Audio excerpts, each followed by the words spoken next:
శ్రీ విఘ్నేశాయ నమః. శ్రీ గురుభ్యో నమః. మహాసరస్వత్యై నమః. నమస్కారం అండి. అందరికీ శ్రీ పరాభవ నామ సంవత్సర నూతన సంవత్సర ఉగాది శుభాకాంక్షలు. మీ ఇంటిల్లిపాది ఆరోగ్యంగా ఆనందంగా ఉండాలని ఆ సర్వేశ్వరుని మనస్ఫూర్తిగా కోరుకుంటున్నాను. శ్రీ పరాభవ నామ సంవత్సరం వృషభ రాశి వారికి ఈ సంవత్సరంలో ఫలితాలు ఎలా ఉన్నాయి, వారు ఏదైనా వెసులుబాటు అవుతుందా, ఏదైనా నూతనంగా వ్యాపారాలు కానీ వివాహాలు జరుగుతాయా అనే అంశం గురించి మాట్లాడుతున్నాను. మొట్టమొదట వీరికి ఆదాయ వ్యయాలు ఎలా ఉన్నాయి చూద్దాం. ఆదాయం 5గా ఉంది, వ్యయం 14గా ఉంది, రాజపూజ్యం 5గా ఉంది, అవమానం 4గా ఉంది. మీరు భయపడవలసిన అవసరం లేదు. ఎందుకనంటే ఆదాయం 5 ఉంది, వ్యయం 14గా ఉంది అని అనుకుంటారు. కానీ ఖర్చు ఎప్పుడైతే జరుగుతుందో అది మంచి పనులకే ఖర్చు అవుతూ ఉంటుంది. దాని గురించి మీరు చింతపడవలసిన అవసరం లేదు. ఇకపోతే మనకుండే గ్రహ సంచారం వల్ల ఈ సంవత్సర కాలంలో మనకు ఏ గ్రహము సహకరిస్తుంది, ఏ గ్రహము మనకు అనుకూలంగా లేదనే అంశం గురించి మాట్లాడుతున్నాను. ప్రధానంగా మనం తీసుకునే గ్రహాలలో గురుగ్రహం ఒకటి. మే 25 వరకు గురువు మీకు 2వ స్థానంలో ఉన్నాడు. చాలా శుభకరంగా ఉన్నాడు. విందులు వినోదాలతో పాటు వివాహాలు, నూతన గృహాలు, ఏదైనా స్థల విక్రయాలు, కోర్టు సంబంధించిన విషయాలే కానీ సంతాన విషయంలో కానీ మీకు బాగా అభివృద్ధి ఉంటుంది. జాగ్రత్తగా మీరు అది ఒడిసి పట్టుకోండి. మే 25 వరకు. ఇప్పుడు ఫిబ్రవరి, మార్చి, ఏప్రిల్, మే 3 నెలలు మీకు బ్రహ్మాండంగా ఉంటుంది. మీరు ఏం చేసినా కానీ జరుగుతూ ఉంటుంది. జాగ్రత్తగా మీరు మీ పనులు మీరు చేసుకోవచ్చు. ఇకపోతే మే తర్వాత మే 7వ తారీఖు నుండి అక్టోబర్ 17 వరకు గురువు మారతాడు, 3వ స్థానంలోకి వస్తాడు. అప్పుడు మీ పనులన్నీ ఆలస్యమయ్యే అవకాశం ఎక్కువగా ఉంది. ఇకపోతే అటు తర్వాత అక్టోబర్ 15 నుంచి ఫిబ్రవరి వరకు చాలా రోజులు 4వ స్థానంలో ఉంటాడు.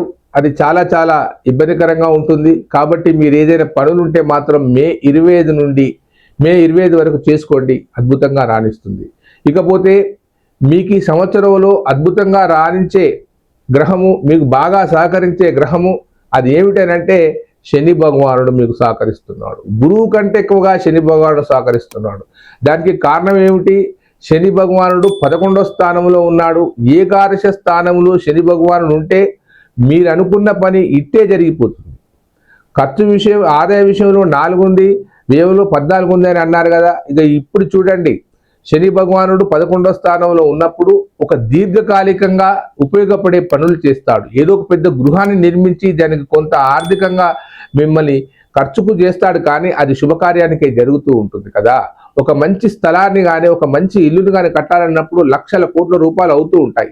దానికి ఖర్చు అవుతుంది. బ్యాంకు రుణాలు తీసుకోవడం, ఇతరుల దగ్గర తీసుకోవడం అవన్నీ జరుగుతూ ఉంటాయి. కానీ అది మంచి కార్యక్రమం. మనం ఈ సంవత్సరం కాకుంటే వచ్చే సంవత్సరమైనా దాన్ని తేరుకోవచ్చును. కానీ ఒక స్థిరమైన నిర్ణయాన్ని ఇస్తాడు. దాంతోపాటు వివాహం కాని వాళ్ళకి కూడా కేవలం మే 25 వరకే గురుబలం ఉంది. ఆ సమయంలోనే వివాహాలు అవుతాయి. కొంత ఖర్చులు అధికంగా అవుతాయి, కట్నాలు ఎక్కువ అవుతాయి కావచ్చు, ఆడంబరాల ఖర్చులు అవుతాయి కావచ్చు. కానీ మీ యొక్క వివాహం స్థిరంగా ఉండే వివాహాన్ని ఇస్తాడు శని భగవానుడు. మనల్ని ఎంతైతే కష్టపెడతాడో అంత ఆనందాన్ని కూడా ఇస్తాడు. ఇకపోతే రాహు అక్టోబర్ వరకు 11వ స్థానంలో ఉన్నాడు. 11వ స్థానంలో రాహు ఉంటే అనుకోని అదృష్టాలు వస్తాయి. మీ ఇంట్లో ఎవరైనా అబ్బాయి కానీ అమ్మాయి కానీ ఉంటే మాకు ఈ సంబంధం కావాలని వెంపట్లాడతారు, మీ వెంబడి పడతారు. ఒక మంచి అమ్మాయిని లేదా మంచి అబ్బాయిని మీకు ఇచ్చి వివాహం చేస్తారు. రాహు వల్ల ఈ సంవత్సరం మీకు అద్భుతమైన లాభం ఉంది. పదే పదే చెప్తున్నాను, ఏదో అనుకోని అదృష్టం మీ ఇంటికి ఖచ్చితంగా వస్తుంది. ఇకపోతే కేతువు 10వ స్థానంలో ఉన్నాడు.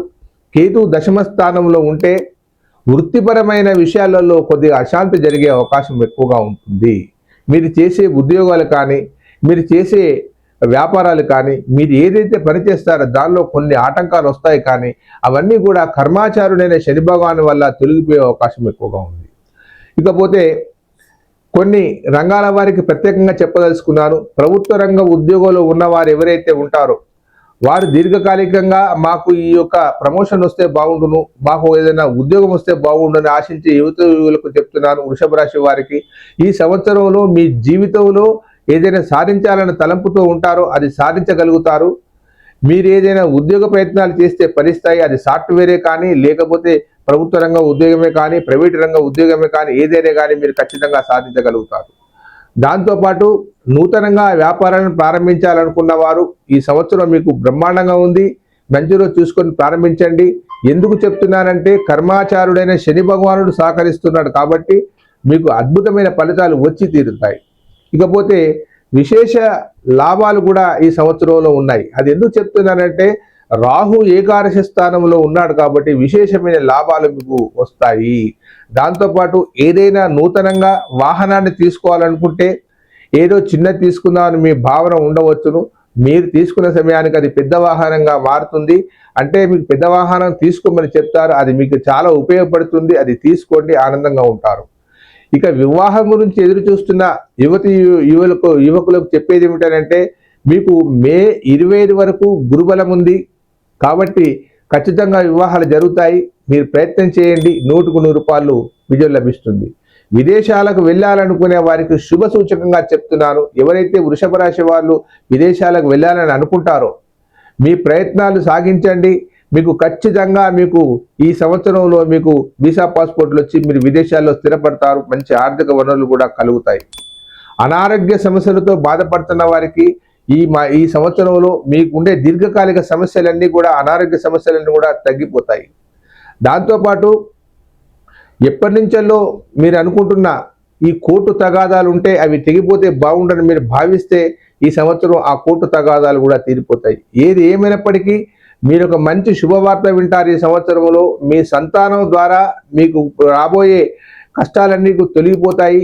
నా కొడుకు అభివృద్ధిలోకి వచ్చాడు, నా కూతురు అభివృద్ధిలోకి వచ్చాడు, మానసికమైన సంతోషం మీకు బ్రహ్మాండంగా కలుగుతుంది. 100కు 100 రూపాయలు నిజం. ఏది ఏమైనప్పటికీ వృషభ రాశి వారికి ఈ సంవత్సరం అద్భుతమైన ఫలితాలనే అని చెప్తున్నాను. మీకు ఏదైనా జాతక సమస్యలు కనుక ఉంటే నా కింది నెంబర్కి ఫోన్ చేయండి, మీకు సమస్యకు పరిష్కారం చెప్తాను. దయచేసి లైక్ చేయండి, షేర్ చేయండి. మరొక్కసారి శ్రీ పరాభవ నవ సంవత్సర శుభాకాంక్షలు తెలియజేసుకుంటూ సర్వే జనా సుఖినో భవంతు.